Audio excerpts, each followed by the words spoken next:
Bundeli news के सभी दर्शकों को नमस्कार। बुंदेली न्यूज़ में आज हम एक ऐसी शख्सियत से आपका परिचय करवाने जा रहे हैं जो भारतीय जनता पार्टी के क्षेत्रीय उपाध्यक्ष रहे हैं, झांसी के जिलाध्यक्ष रहे हैं। माननीय उमा भारती जी के चुनाव में आप लोकसभा संयोजक के रूप में रहे हैं। आपके समय में भारतीय जनता पार्टी ने जो भी चुनाव लड़े हैं लगभग सभी में सफलता प्राप्त की है। इस बीच में आपने भारतीय जनता पार्टी में काफ़ी विस्तार किया है। विशेष रूप से आप कार्यकर्ताओं के समर्थन में, कार्यकर्ताओं के लिए हमेशा खड़े रहने वाले एक नेता के रूप में पहचाने जाते हैं। आइए बात करते हैं प्रदीप सरावगी जी से। नमस्कार प्रदीप जी। नमस्कार श्रीवास्तव जी, नमस्कार। बुंदेली न्यूज़ में आपका बहुत बहुत स्वागत है। धन्यवाद। पहले हम चाहेंगे आप थोड़ा हमारे दर्शकों को आप अपने बारे में कुछ बताएं। मेरे बारे में आपने भी बताया, मैं भी कुछ। मेरा सामाजिक जीवन विद्यार्थी जीवन में ही हाई स्कूल की शिक्षा जब ग्रहण कर रहा था तभी मैं राष्ट्रीय स्वयंसेवक संघ का स्वयंसेवक बना।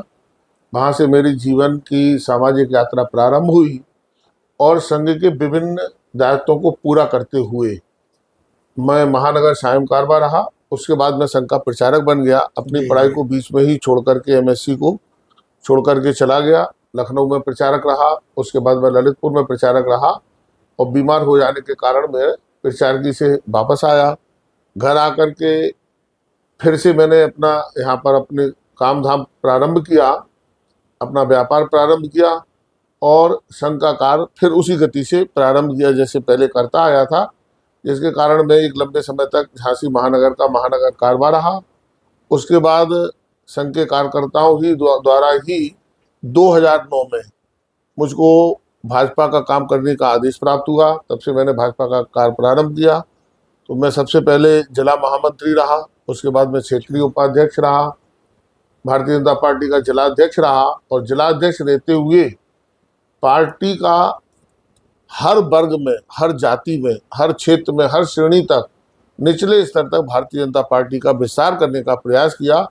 कोई जाति और कोई वर्ग ऐसा नहीं रहने दिया जहां हमारे पास भारतीय जनता पार्टी में हमने नेता नहीं खड़े किए हो, कार्यकर्ताओं को खड़ा ना किया हो। कार्यकर्ताओं के लिए संघर्ष करना मेरी एक विशेष हॉबी रहती है कि जो कार्यकर्ता पार्टी के लिए काम कर रहा है उसकी बात को सही ढंग से सुना जाना चाहिए। इस बीच समय समय पर जो भी आंदोलन हुए उसकी जिम्मेदारी मुझको दी गई। उनका नेतृत्व करने का मुझे सौभाग्य प्राप्त रहा, चाहे राम जन्मभूमि आंदोलन हो, चाहे राम सेतु आंदोलन हो, परम पूज्य गुरु जी की जन्म शताब्दी समारोह समिति हो, और बीच बीच में ऐसे जो भी आंदोलन आते थे समयांतर्गत, उनकी जिम्मेदारी मुझको दी गई, जिसको मैंने अच्छी तरीके से निभाने का प्रयास किया और सफलतापूर्वक उनका नेतृत्व भी किया। 30 अक्टूबर 1990 को राम जन्मभूमि पर जब कार सेवा होनी थी, उसी समय झांसी में भी गोली चली थी और एक कार सेवक, झांसी का कार सेवक जगत अग्रवाल जो शहीद हुआ था, राम जन्मभूमि मंदिर पर निर्माण की घोषणा के पश्चात अभी 2-3 वर्ष पूर्व उसी स्थान पर उसी तिथि को मैंने जगत अग्रवाल की मूर्ति लगाई उसी चौराहे पर और उसको श्रद्धांजलि दी कि जिस उद्देश्य से वो शहीद हुआ था वो उद्देश्य उसका पूरा हुआ। इसके अलावा मेजर ध्यानचंद के नाम पर पहले जो पुरस्कार राजीव गांधी के नाम पर दिया जाता था, वो उस खेल रत्न पुरस्कार की घोषणा जब प्रधानमंत्री जी ने झांसी के मेजर ध्यानचंद के नाम पर घोषणा की, तो मैंने कोरोना काल में एक 5000 लोगों का, सारे स्कूल के बच्चे, बूढ़े, नौजवान, बुद्धिजीवी, सब प्रकार के लोग उसमें शामिल हुए और ऐसी विपरीत समय में एक धन्यवाद मोदी करके यात्रा निकाली थी। कभी भी कोई राजनीतिक क्षेत्र में किसी भी कार्य के लिए धन्यवाद नहीं देता है। कोई भी अगर कोई प्रधानमंत्री मुख्यमंत्री हमारे मन का कोई काम भी कर दे जी तो उसके लिए धन्यवाद ज्ञापित आपने शायद ये पहली बार पूरे देश में देखा होगा कि प्रधानमंत्री जी द्वारा जब मेजर ध्यानचंद के नाम पर खेल रत्न की घोषणा की गई तो उसके लिए हमने प्रधानमंत्री जी का धन्यवाद देते हुए झांसी की सड़कों पर खेल प्रेमियों ने, विद्यार्थियों ने, छात्रों ने, छात्राओं ने, बुद्धिजीवी वर्ग ने, सभी ने उतर करके बहुत ही शानदार तरीके से प्रधानमंत्री मोदी जी का धन्यवाद व्यक्त किया। बहुत अच्छा।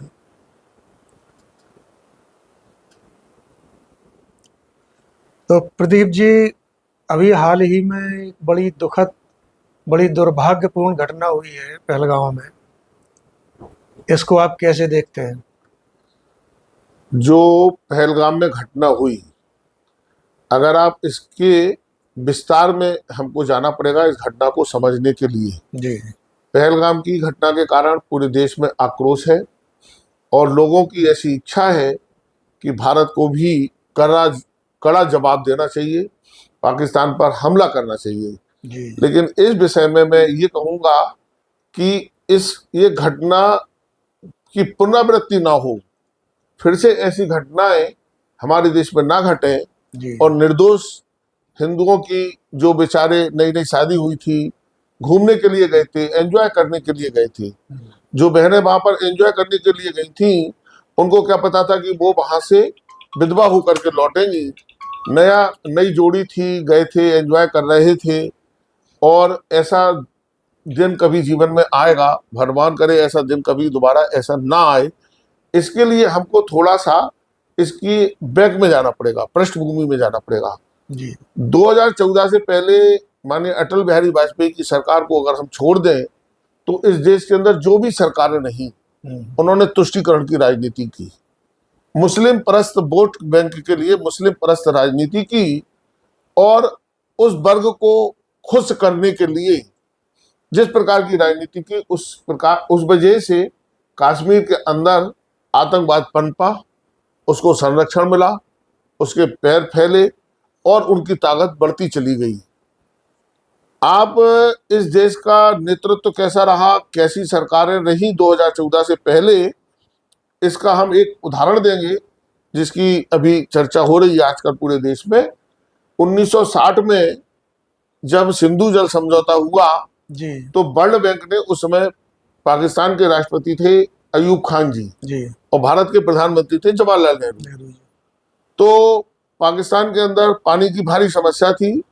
वर्ल्ड बैंक ने भारत के प्रधानमंत्री और वहां के राष्ट्रपति से कहा कि दोनों लोग बैठ करके जल का कोई समझौता करिए ताकि पाकिस्तान की समस्या समाप्त हो। अब आप देखिए कि समझौते तो बराबर से होते हैं ना, दो राष्ट्रों का लेन देन हो, राष्ट्राध्यक्षों का लेन देन हो, तो कहीं ना कहीं अगर उनका हित हमसे सदे तो हमारा भी हित सदना चाहिए, बराबर से लेन देन होना चाहिए। जबकि समझौता कैसा हुआ, 6 नदियां जो पंजाब से होकर के कश्मीर होते हुए पाकिस्तान जाती हैं, उन 6 नदियों में तय हुआ कि 3 नदियों का जल भारत लेगा और 3 नदियों का जल पाकिस्तान को दिया जाएगा। लेकिन वो 3 नदियों के जल में 33% केवल भारत के हिस्से में आया और 80% से ज्यादा हिस्सा MAF कहलाता है जो वो पाकिस्तान को चला गया। माने हमसे 2.5 गुना ज्यादा पानी उनको बट समझौते में मिला, जबकि नदियां हमारे यहाँ से होके जा रही थी।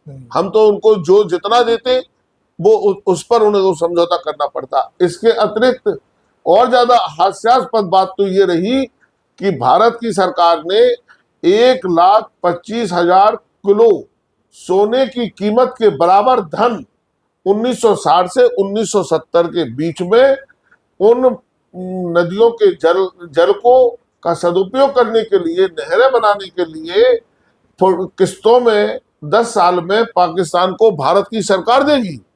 नहरें वहां बनाई जा रही हैं, पाकिस्तान में बनाई जा रही हैं।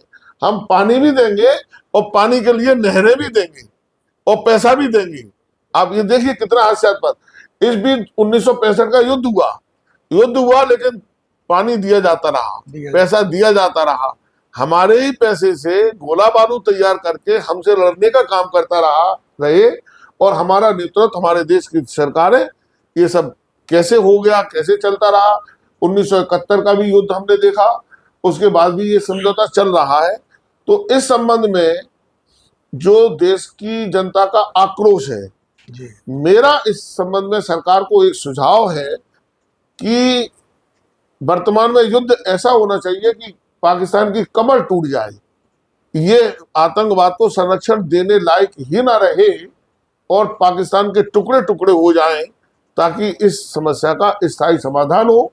अगर हम कोई त्वरित कार्रवाई करेंगे तो निश्चित रूप से थोड़े दिन बाद फिर वो, क्योंकि लातों के कहा जाता ना कि लातों के भूत बातों से नहीं मानते, और आतंकवादी किसी भी भाषा को नहीं जानते। आतंकवादियों के सामने अहिंसा का प्रस्ताव नहीं रखा जाता, बंदूकों की गोली का उत्तर सद्भाव से नहीं दिया जाता। इसलिए हम अगर इस सिंधु जल समझौते को रद्द कर देंगे तो निश्चित रूप से 6 माह के अंदर पाकिस्तान के अंदर त्राही त्राही मच जाएगी, भुखमरी मच जाएगी, पाकिस्तान कमजोर हो जाएगा और आतंकवाद को संरक्षण देने में सक्षम नहीं रहेगा, और बल्कि भारत को अपनी रणनीतिक नीति के अनुसार पाकिस्तान के टुकड़े टुकड़े कर देना चाहिए। आजाद कश्मीर पर भारत का कब्जा हो जाए, सिंध प्रांत अलग हो जाए, बलूचिस्तान अलग हो जाए, टुकड़ों में पाकिस्तान बढ़ जाए। ऐसी प्रकार की अगर हमारी रणनीति होगी तो ये इस समस्या का स्थायी समाधान और सही जवाब होगा। हाँ, अगर सिंधु जल समझौते को रद्द करते समय पाकिस्तान अगर दुस्साहस करे ऐसी घटना की पुनरावृत्ति करने की या कोई सैनिक कार्रवाई करने की, तो उसका मुंहतोड़ जवाब हमको देना चाहिए। आप 2014 से पहले आप देखते थे सीमा पर आए दिन पाकिस्तान की सेना फायरिंग करती थी और भारत की सेना क्या करती थी, यहाँ से व्हाइट फ्लैग फहरा करके शांति का संदेश दिया करती थी।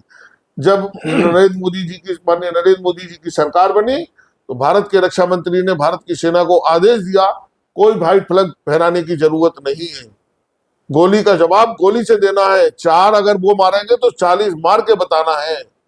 जब से ये कार्रवाई हुई आप देख रहे होंगे 2014 के पहले जो रोज रोज घटनाएं होती थी सीमा पर फायरिंग की, वो घटना आज नहीं हो रही, कुछ कुछ बहुत ना के समान वो घटनाएं हो गई। बहुत दिन बाद इस प्रकार का एक दुस्साहस आतंकवादियों ने किया है।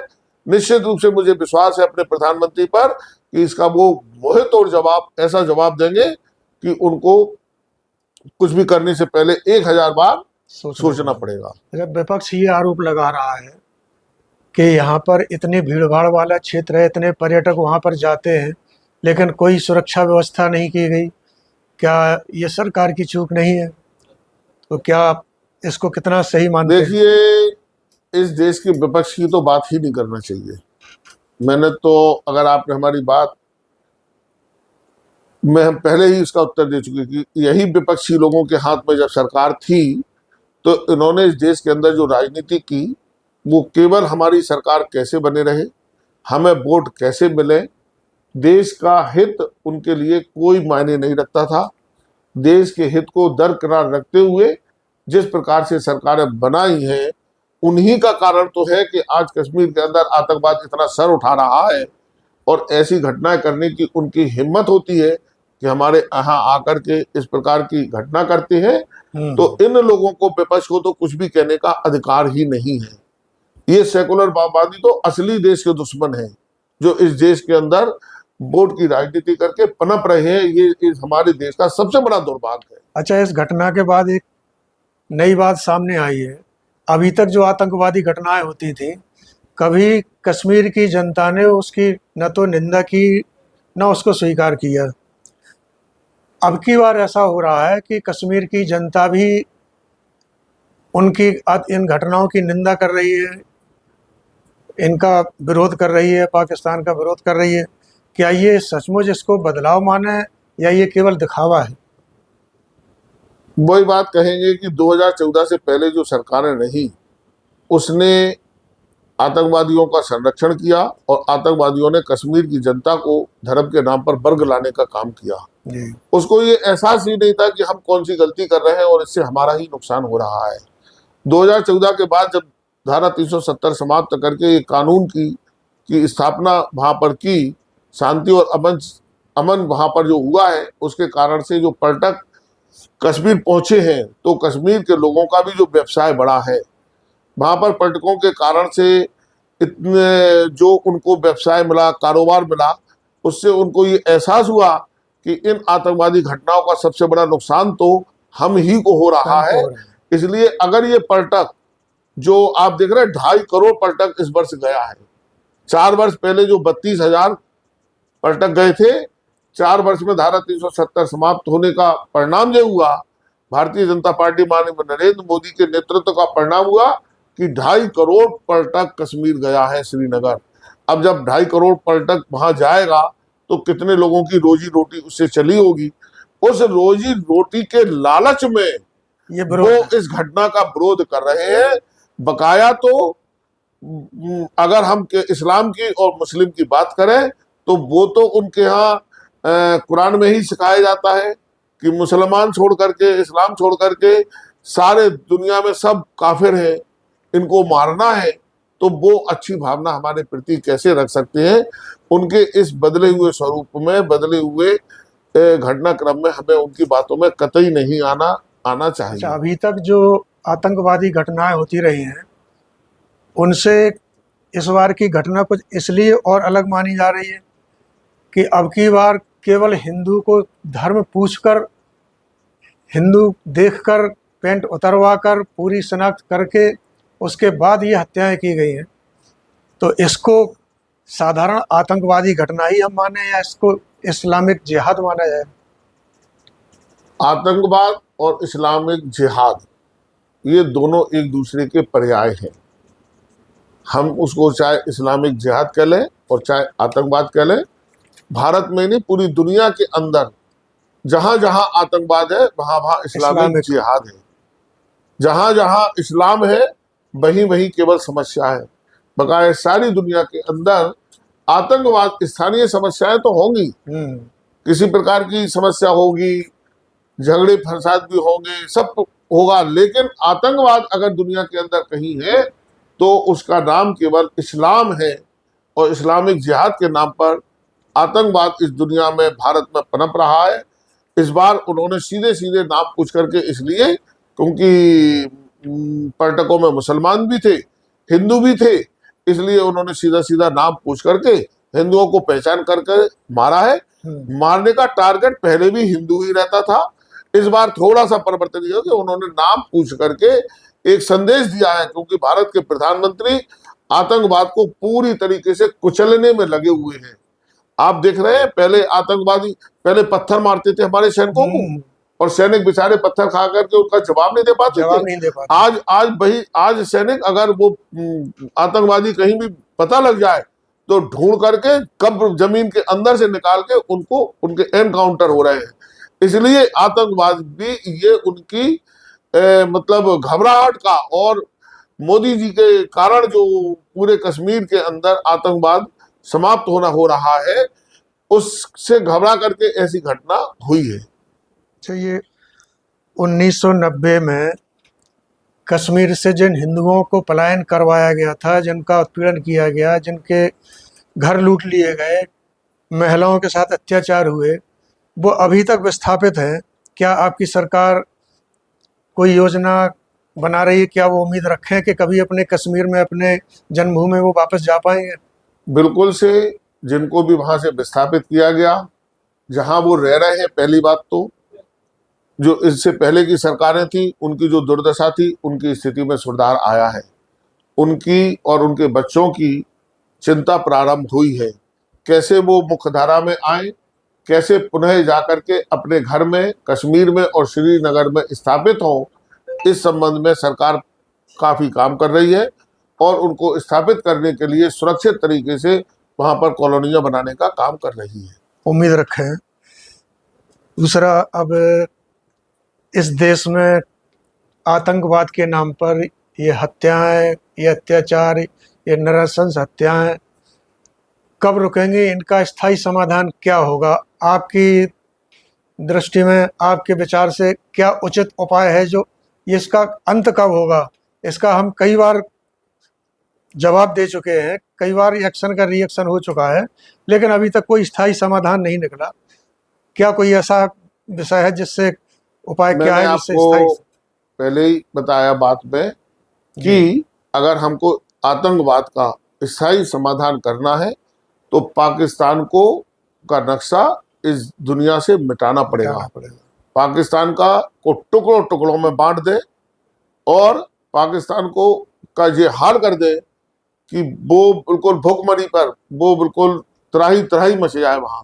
और उसके लिए हमने आपको शुरू में ही कहा कि सबसे अच्छा साधन सिंधु जल समझौता है, क्योंकि जल के बिना कोई भी विकास या जीवन यापन संभव नहीं है। और सिंधु जल से ही, हमारे ही जल से खा पी करके मोटे हो करके और हम ही को गुर्राने का काम करते हैं। ये काम अभी तक पहले होता रहा, लेकिन अब ये माननीय मोदी जी की सरकार में और गृह मंत्री अमित शाह के रहते हुए, रक्षा मंत्री राजनाथ सिंह के रहते हुए ये काम अब नहीं होगा। आप देखना अब परिणाम ये होगा कि पाकिस्तान की कमर टूट जाएगी। पाकिस्तान की जिस दिन कमर टूट जाएगी, जिस दिन पाकिस्तान समाप्त हो जाएगा, उसी दिन ये आतंकवाद समाप्त होगा, क्योंकि उनकी तो प्रवृत्ति है। आतंकवाद उनका स्वभाव है, हिंसा उनका स्वभाव है। इस हिंसा की प्रवृत्ति वालों को हमको सारी दुनिया से समाप्त करना पड़ेगा, पाकिस्तान को समाप्त करना पड़ेगा। और भारत में भी पाकिस्तान परस्त राजनीति करने वाले, पाकिस्तान के हित में सोचने वाले, पाकिस्तान जैसा सोचने वालों को भी यहाँ से निकाल बाहर करना पड़ेगा, उनके पूरे डीएनए को समाप्त करना पड़ेगा। तभी भारत में स्थायी अमन, चैन और शांति की स्थापना हो सकेगी, तभी यहाँ पर भाईचारा होगा। राह के पत्थर को चकनाचूर होना चाहिए, बार चाहे एक हो भरपूर होना चाहिए। सिर्फ इतना ही नहीं, वो हार अपनी मान ले, वो हमारे सामने गिड़गिड़ाने को मजबूर होना चाहिए।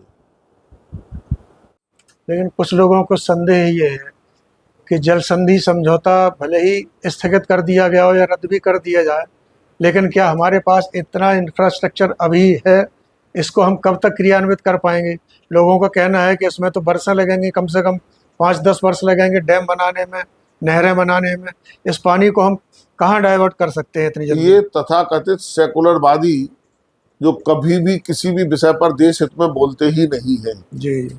अगर पहलगाम गांव में घटना हो तो उनको ये दिखाई देगा कि उसमें कितने मुसलमान मारे गए, ये नहीं दिखाई देगा कि कितने निर्दोष हिंदुओं की हत्या हुई, नाम पूछ पूछ करके हत्या हुई। वो उसमें से वही चीज केवल छांट के लाएंगे जो इस देश के विरोध में होगी, इसलिए वही केवल ये प्रचार कर रहे हैं। आप देखना, आप 6 माह के अंदर परिणाम देखिए। एक बार सिंधु जल समझौता रद्द होने दीजिए, पाकिस्तान के अंदर त्राही त्राही मच जाएगी। चलिए, देश हित में ऐसा हो, बहुत अच्छी बात है कि कोई स्थायी समाधान निकले। प्रदीप जी, बुंदेली न्यूज़ से बात करने के लिए आपका बहुत बहुत धन्यवाद। मैं भी श्रीवास्तव जी आपका और बुंदेली न्यूज़ का आभार प्रकट करता हूँ। आपने इतना हमको मौका दिया और समय दिया, अपनी बात कहने का अवसर भी हमको प्रदान किया, इसके लिए आपका बहुत बहुत धन्यवाद। धन्यवाद।